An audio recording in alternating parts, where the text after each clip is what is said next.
Hello, this is Rachel from Start Driving School. Let's have a look at using the Satnav whilst you are conducting your driving test. The Satnav will be provided by the test centre and the examiner will set that up. Depending on which test route you're on, you'll either start with the Satnav or you'll be asked to follow the Satnav later on during the test. I believe that there is 4 key elements that you need to understand when reading the Satnav and following the directions. This might sound stupid, but follow the blue line. Look out for any black lines, which are the junctions before the one you want. When you're on a dual carriageway and you're asked to take the next road on the right, wait until you've reached 400 yards before changing lanes.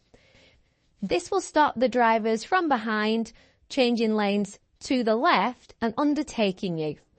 When you're on a normal road and you're about 100 yards from the junction, this is when to start your mirror signal maneuver routine.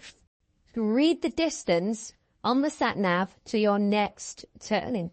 For example, if you're on a dual carriageway and it says in 1.5 miles you're turning right, then you need to stay in that left-hand lane until you've reached the 400-yard mark.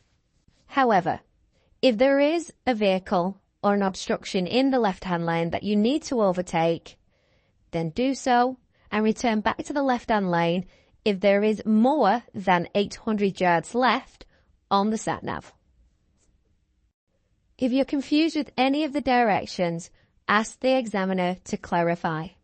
If you misread the Satnav and take the wrong direction, don't panic. Just continue with the direction you have taken. And as long as it's safe and legal, you will not be marked down for it on the test. Thanks for watching Start Driving School. Hope this has been useful. Check out my other videos on my other channels on Instagram and TikTok.